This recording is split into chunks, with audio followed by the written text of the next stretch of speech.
इंदौर की aerodrome police ने airport officer की शिकायत पर शारजाह से आ रहे एक यात्री पर गलत पासपोर्ट के साथ यात्रा करने के मामले में कार्रवाई की है। दरअसल इंदौर एयरपोर्ट इमिग्रेशन शाखा के अधिकारी के द्वारा एरोड्रम थाने पर एक लिखित आवेदन दिया गया था। इसमें बताया गया था कि मोहम्मद कलाम राइन नाम का व्यक्ति शारजाह से इंदौर आने वाली फ्लाइट से इंदौर एयरपोर्ट पर उतरा था। यहीं पर इमिग्रेशन के दौरान व्यक्ति के पासपोर्ट में अंकित जन्म दिनांक व उनकी उम्र में अंतर दिखा। इसके बाद अधिकारियों ने व्यक्ति से पूछताछ की और उसकी तलाशी ली। इसी दौरान व्यक्ति के पास से एक और पासपोर्ट मिला, इस पर डेट ऑफ बर्थ व एड्रेस अलग मिला। इसके बाद मामले की शिकायत एरोड्रम थाने पर की गई। पूरे मामले में पुलिस ने अपनी जांच भी शुरू कर दी है। इसमें सेंट्रल एजेंसियों को भी मामले की जानकारी दी गई है। पुलिस के अनुसार किसी भी व्यक्ति के 2 पासपोर्ट नहीं हो सकते हैं। ऐसे में पूरे मामले में मोहम्मद कलाम रईन नाम के व्यक्ति का रिमांड लेकर पूछताछ की जा रही है। देखिए, कल थाना एरोड्रम के अंदर जो इंदौर एयरपोर्ट है, वहाँ पे जो इमिग्रेशन शाखा है, वहाँ के सब इंस्पेक्टर द्वारा एक आवेदन प्रस्तुत किया गया, जिसमें उनके द्वारा बताया गया कि एक व्यक्ति है जो शारजाह से जो फ्लाइट आती है रात के 11:30 बजे, उसमें एक व्यक्ति को उन्होंने पाया है जिसके पास से उन्होंने 2 पासपोर्ट जब्त किए हैं और दोनों ही पासपोर्ट अलग-अलग नाम से अंकित थे और दोनों ही पासपोर्ट पे डेट ऑफ बर्थ और एड्रेस भी अलग-अलग था। चूँकि मामला सेंसिटिव था, तो हमने उस लिखित आवेदन के बेसिस पर से इम्पर्सोनेशन और 420 के चार्जेस अक्यूज़ को उसमें बुक किया है और अभी इसके अंदर हम फर्दर इन्वेस्टिगेशन कर रहे हैं। देखिए, अभी चूँकि घटनाक्रम रात का था, 11:30 बजे के आसपास उन्होंने हमको सूचना दी थी, तो आज हम उसका पीआर लेके और भी इन्वेस्टिगेशन करेंगे कि भई कहाँ से उसने पासपोर्ट बनाए और प्राइमा फेसाई उसका एक एजेंट के थ्रू बनाने का कहना है, किंतु उसको और फर्दर वेरीफाई किया जाएगा। इंदौर के रेवती रेंज क्षेत्र में अवैध कॉलोनियों के निर्माण व प्लाटों की बिक्री के मामले में प्रशासन ने बड़ी कार्रवाई की। शिकायतें मिल रही थी कि इस क्षेत्र में बिना अनुमति कॉलोनियां विकसित कर कई लोगों को प्लॉट बेच दिए गए हैं। इसके अलावा बाउंड्री वॉल खड़ी कर निर्माण कार्य भी शुरू कर दिया गया था। इन शिकायतों के आधार पर प्रशासन, नगर निगम व पुलिस की संयुक्त टीमें मौके पर पहुंची। कार्रवाई के दौरान निर्माणाधीन मकानों के हिस्से व बाउंड्री वॉल को ध्वस्त कर दिया गया। इस दौरान स्थानीय लोगों ने विरोध करने की कोशिश भी की। इसमें हंगामे की स्थिति बन गई। हालात को काबू में करने के लिए पुलिस ने सख्ती बरती व विरोध को शांत करवाया। करीब आधा दर्जन बाउंड्री वॉल व प्लिंथ तोड़ने के साथ साथ कुछ निर्माणाधीन मकानों के हिस्से भी ढा दिए गए। कुछ सरकारी जमीनों पर भी लोगों द्वारा कब्जे किए जाने के मामले पर प्रशासन के अधिकारियों द्वारा जांच की जा रही है।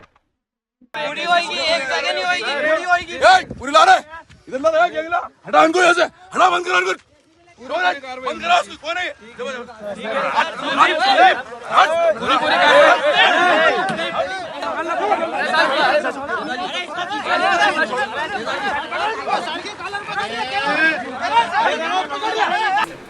कमिश्नर साहब के निर्देश पर आज हम लोगों ने सुबह जोन नंबर 17 में रेवती रेंज में वहाँ पर 10 मकान की, कुछ प्लेन थी, कुछ बाउंड्री थी, 2-3 मकान भी थे, सब बिना परमिशन के अवैध बने हुए थे सरकारी ज़मीन पे। वो सुबह हम लोगों ने आज उन्हें हटाया कमिश्नर साहब के निर्देश पर सुबह आज।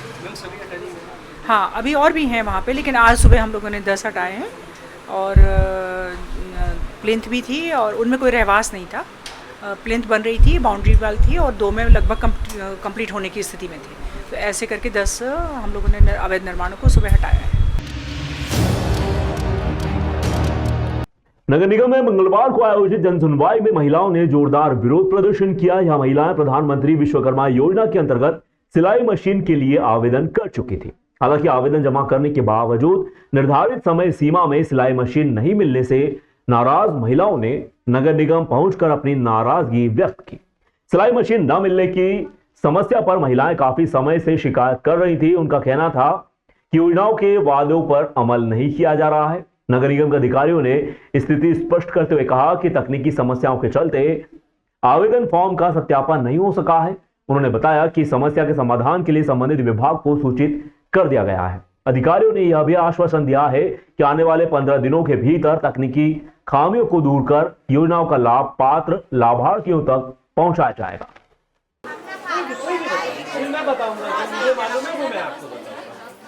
हमने विश्वकर्मा योजना में सिलाई का फॉर्म भरा था, तो हमने मार्च में डाला था। और सब कुछ काम कर सके सर, सब महिलाएं घर में के वो शाम बच्चे छोड़ के आए तो सर हमको अभी तक उसका लाभ मिलना चाहिए। घर वाले भी किराया लगाए वो भी जिससे हमारी महिलाओं को बेनिफिट मिल सके। मेरी बात सुन लीजिए, मैं बिल्कुल ऑथेंटिक जानकारी आपको बता रहा हूँ, एक टाइम पीरियड भी बता रहा हूँ, दोनों चीज़ें बता रहा हूँ। देखिए, इसमें प्रधानमंत्री विश्वकर्मा योजना में आप लोगों ने आवेदन किया और ये योजना जो है ये मुख्य रूप से लघु उद्योग विभाग की MSME की ये स्कीम है, ठीक है। ऑनलाइन आप लोगों ने आवेदन किया। हमको जो काम दिया गया नगर निगम को, ये काम केवल आपके जो डेटा है, आपने जो फॉर्म दिया है उसके वेरिफिकेशन का हमको दिया गया कि आप वेरीफाई कर दो और इसके बाद विभाग इसमें सारी चीज़ें आप लोगों को उपलब्ध करा देगा। मेरी बात तो सुन लीजिए, मेरी बात तो सुन लीजिए, आधी अधूरी रह जाएगी। इसमें आज तक हमको विभाग से जो ID मिलना थी वो ID नहीं मिल पाई और ये समस्या अभी की नहीं है, हर्षिता सिंह मैडम के समय से चली आ रही है। हमने बीच में इसमें एक तरीका निकाला कि जो हमारी स्वच्छता वगैरह की ID होती है हम उससे हमारी समस्या है कि हमने वो PM विश्वकर्मा योजना में सिलाई का फॉर्म भरा था, तो हमने मार्च में भरा था, हमको 6-7 महीने हो गए, अभी तक कुछ हुआ ही नहीं उसका। हम रोज बच्चों को छोड़ के आते हैं वहाँ पे, पैसे भी लगे हम लोगों के, किराया भी लगा सर हमारा, घर वाले पूछते हैं। हाँ सर, ये हमारे पास सब 100 रुपये का फॉर्म भरा था, 100 रुपये का फॉर्म भरा सर हमने, और डेली किराया लगा हमारा इतनी दूर सर। जो ये महिलाएं आई हुई थी, ये प्रधानमंत्री विश्वकर्मा योजना से संबंधित थी। प्रधानमंत्री विश्वकर्मा योजना के अंतर्गत इन्होंने ऑनलाइन आवेदन किया था, जिसमें इनको सिलाई मशीन इत्यादि की ट्रेनिंग और उपलब्धता सुनिश्चित कराई जाना थी। वस्तुतः ये जो योजना है ये हकीकत में MSME डिपार्टमेंट की योजना है और उन्होंने ही ऑनलाइन आवेदन बुलाए थे। नगर निगम को केवल इन फॉर्म्स का वेरिफिकेशन करके रिवर्ट करना था, लेकिन विभागीय स्तर से पासवर्ड न मिल पाने के कारण ये काम उस अपेक्षा के अनुरूप नहीं हो पाया। इसके संबंध में कमिश्नर सर की ओर से भी पत्राचार किया गया है और शीघ्र ही उम्मीद है कि हमको इसकी ID मिल जाएगी या हम कोई वैकल्पिक व्यवस्था करा के इनके वेरिफिकेशन के काम को गति देंगे और निश्चित तौर पे 15 दिनों में इनकी जो समस्या है उसके निराकरण का हम पूरा प्रयास करेंगे। शासकीय हायर सेकेंडरी विद्यालय मोडी में शासन की महत्वपूर्ण योजनाएं निःशुल्क साइकिल वितरण कार्यक्रम का आयोजन किया गया। कार्यक्रम के मुख्य अतिथि सरपंच घनश्याम बंसिया, विशिष्ट अतिथि भेरूलाल शर्मा, पूर्व प्राचार्य मोडी, SMDC अध्यक्ष प्रभुलाल कच्छा, युवा मोर्चा मंडल अध्यक्ष संतोष पाटीदार व वरिष्ठ अतिथि किशोर राठौर, भेरूलाल मीणा, संतोष मीणा, दुर्गेश मीणा व अध्यक्षता प्राचार्य गिरिराज बंसिया ने की। कार्यक्रम का शुभारंभ माता सरस्वती को दीप प्रज्वलित कर पुष्प अर्पित कर सभी अतिथि द्वारा किया गया। तत्पश्चात विद्यालय की छात्राओं द्वारा मन को मोह लेने वाली शब्द रूपी सरस्वती वंदना प्रस्तुत की।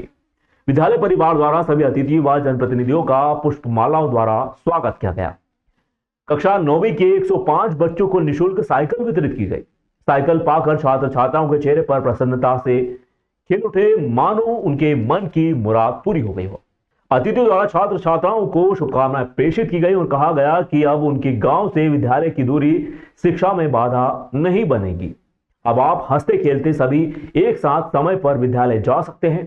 विद्यालय के उप प्राचार्य विठल बंसिया द्वारा आभार व्यक्त किया गया। इस अवसर पर विद्यालय के समस्त शिक्षक व शिक्षिकाएं भी मौजूद रहे।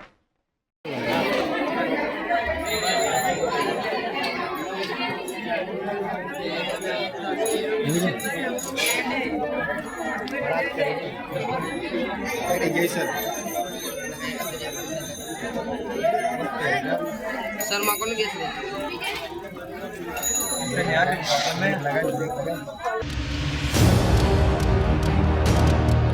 नेपानगर थाना क्षेत्र के ग्राम डालमहू में रुपयों का लालच देकर एक हिंदू परिवार का धर्मांतरण करने का मामला सामने आया है। मंगलवार देर रात बजरंग दल के कार्यकर्ताओं ने गांव में धर्मांतरण की सूचना मिलने पर 3 लोगों को धर्मांतरण करवाते हुए रंगे हाथों पकड़ लिया।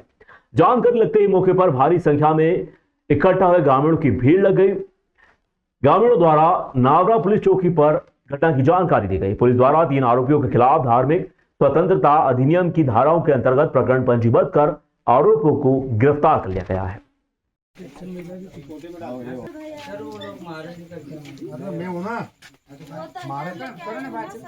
नहीं मारेंगे, पुलिस वाले के सामने कोई कैसा हाथ उठा देगा, नहीं मारेंगे। आ जाओ बाहर, चलो कहाँ से आए तुम? सर हम यहाँ पर आए थे, मेहमान आए थे, उनके यहाँ मेहमान आए थे, उनको देखते रहता है तो ऐसा क्यों? मेहमान आए थे हम सर, 2 जन आए थे हम लोग। समाज के आदिवासी है हम 2 लोग मियां उनके बीवी घर हैं। मेहमान आए थे, मेहमान आदिवासी कौन से आदिवासी? बारेला है, बारेला और ये लोग कौन है? ये भी बारेला रिश्तेदार है। है, हमारे रिश्तेदार है। जवाई है ना हम, जवाई इनका रिश्तेदार है, कजन है, आप मानते हो अच्छी तरह से, मैं भी मानता हूँ। जब आपको बोला जा रहा है आप मेरे रिश्तेदार हो, कोई आया है आपसे मिलने, तो भैया आप उसको बात बिठा बुलाकर बातचीत करवा सकते हो कि नहीं करवा सकते हो? मेरी बात सुनो पहले। कितने सारे लोग, कोई नहीं डरता, आपका रिश्तेदार है, खड़े हो जाते वहाँ, वो बाहर आके बोलता भैया मैं रिश्तेदार हूँ, क्यों ऐसा गलत है क्या? रिश्तेदार है, मेरी बात सुनो, रिश्तेदार मेरी बात सुनो। इससे हमें पता चला कि यहाँ जो है क्रिश्चियन मिशनरी द्वारा धर्मांतरण करवाया जा रहा है, और जो हमें जो कार्यकर्ताओं के यहाँ के जो थे नावरा डालमऊ के कार्यकर्ताओं द्वारा पता चला कि यहाँ जो थे क्रिश्चियन मिशनरी द्वारा एक हिंदू समाज का व्यक्ति था, उसके घर जाकर इन्होंने धर्मांतरण करने की जो प्रक्रिया थी 3 दिनों से चल रही थी। और हमें जैसे ही पता चला संगठन के द्वारा, तो हम यहाँ आज उपस्थित हुए, और हमें जैसे ही पता चला तो हम उस कार्यकर्ता के घर गए और वहाँ देखा तो ये सब धर्मांतरण की प्रक्रिया कर रहे थे। तो फिर इन्होंने क्या किया, वहाँ से भगकर कहीं और चले गए। फिर कार्यकर्ताओं ने उनका पीछा किया और वहाँ जाकर इन्होंने पकड़ा उन्हें, और फिर उनसे पूछा गया कि आप धर्मांतरण किस लिए करवा रहे थे, और वो जो कार्यकर्ता था उससे पूछा गया कि भैया तू धर्मांतरण किस लिए करवा रहा। तो जो क्रिश्चियन मिशनरी थे तो उन्होंने जो थे अपने हिंदू भाइयों को लोभ लालच दिया, जैसे आप लोगों को हम मकान देंगे, आपके लड़के की विवाह करवाएंगे, आपकी बेटियों की शादी करवाएंगे, ऐसे कई प्रकार के लोभ लालच दिए, जिससे इन्होंने धर्मांतरण की बहुत ज़्यादा इस क्षेत्र में बढ़ रहा है। और ये आज डालमऊ के फरियादी अजय पिता कुंवर सिंह जमरे जाति बारेला निवासी डालमऊ के द्वारा आज चौकी पर आकर शिकायत की गई कि जो 3 लोग हैं, बलीराम बारेला, रामा बारेला और अनीता पति बलीराम, ये दोनों बलीराम और अनीता दोनों पति पत्नी हैदरपुर के, और रामा डालमऊ का रहने वाला है। ये अजय को और उसके परिवार को 3 दिन से हिंदू धर्म परिवर्तन कर क्रिश्चियन धर्म अपनाने का ही लालच दे रहे थे। इसके लिए ये लोग 3 दिन से लगातार इनके घर में आ रहे थे और 1-1 हज़ार रुपये का इन्होंने लालच भी दिया। साथ में ये भी उसको लालच दिया कि अगर आप क्रिश्चियन धर्म अपनाते हो तो इसके लिए आपको फ्री में पढ़ाई, पक्का मकान की सुविधा मिलेगी। इनके द्वारा शरीर पर पहने हुए जो हिंदू धर्म के कलावे वगैरह भी कटवा कर फेंकवा दिए गए, और इनके द्वारा कहा गया कि भाई जो मूर्तियाँ हैं हिंदू देवी देवताओं की, इनको बाहर फेंको, आप ईसाई धर्म को मानो, तो इसमें आप धर्म को मानोगे तो हम आपकी आर्थिक मदद करेंगे और आपका सब कुछ अच्छा हो जाएगा। तो इस आधार पे फरियादी जो अजय है, इसने यहाँ थाना चौकी पर रिपोर्ट करी है। ये तीनों आरोपियों के विरुद्ध धारा 3/5 मध्य प्रदेश धार्मिक स्वतंत्रता अधिनियम 2021 के तहत तीनों के खिलाफ FIR दर्ज की गई है। मध्य प्रदेश के बुरहानपुर जिले के बिरोदा गांव में सोमवार को शाम में 2 पक्षों में चबूतरे को लेकर विवाद हो गया। आमने सामने विवाद कुछ ही समय पथराव में तब्दील हो गया, जिससे गांव में भागदौड़ शुरू हो गई। तत्काल मौके पर पुलिस बल तैनात हुआ, मामले को शांत किया गया। मौके पर तत्काल पुलिस नहीं आती तो कोई गंभीर घटना घटित हो सकती थी। हालांकि 2 से 3 लोग इस विवाद में घायल जरूर हुए हैं, जिनका इलाज अस्पताल में जारी है। मामले को कुछ लोगों ने हिंसा का नाम दिया था, जबकि जिला प्रशासन ने ऐसा कुछ भी नहीं होने दिया। वहीं मौके पर पुलिस तैनात भी रही। आज सुबह भी मौके पर पुलिस के आला अधिकारी व जिला प्रशासन के अधिकारी मौजूद रहे। गांव का जायजा लिया गया। मामले को शांत कर काफी जल्द दोनों पक्षों को बिठाकर समझाइश भी दी जाएगी, ताकि गांव में शांति बनी रहे। मैं कल शाम के बाद में, अभी तो यहाँ पे स्थिति पूर्णतः नियंत्रण में है। हमने महत्वपूर्ण स्थानों पे हमारे फिक्स पैकेट लगा के रखे हैं। ड्रोन कैमरे से भी लगातार निगरानी कर रहे हैं। हमारी जो एंटी डेमोन्स्ट्रेशन टीम है वो भी यहाँ पर उपस्थित है। साथ में लगभग 150 का बल हमने यहाँ पे डिप्यूट किया हुआ है। और दोनों पक्षों की तरफ से हमने प्रकरण भी दर्ज किए हैं। अभी हमारी तरफ से लगातार सीसीटीवी कैमरे की मॉनिटरिंग भी करके और भी लोगों को चिन्हित किया जा रहा था कि किन लोगों के द्वारा इस प्रकार से घटनाक्रम को ये किया गया है। एकदम नियंत्रण में है, स्थिति बिल्कुल संतोषजनक है और कुछ परिस्थितियां कल बनी थी, बाकी अभी सब कुछ नियंत्रण में है। कितने लोग घायल हैं अभी?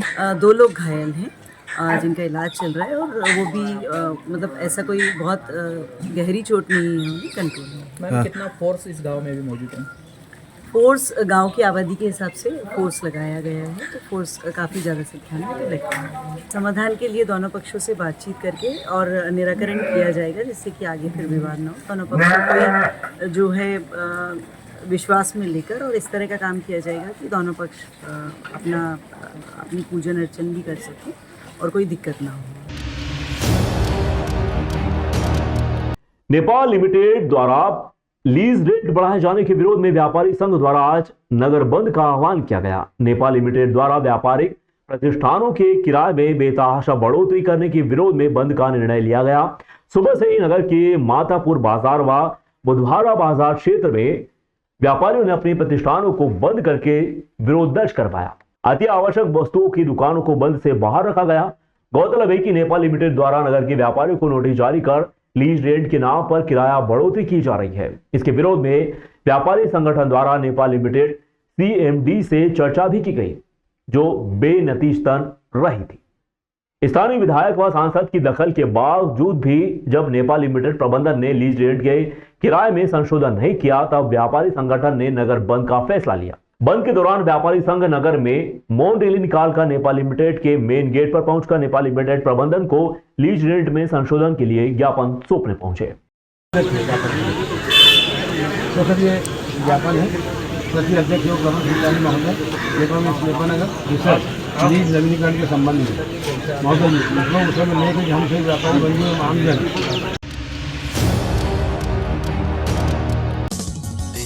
देश गांव शहर सब पे नजर, सबकी खबर, नया रूप है नए है रंग, सबको समेटे अपने संग।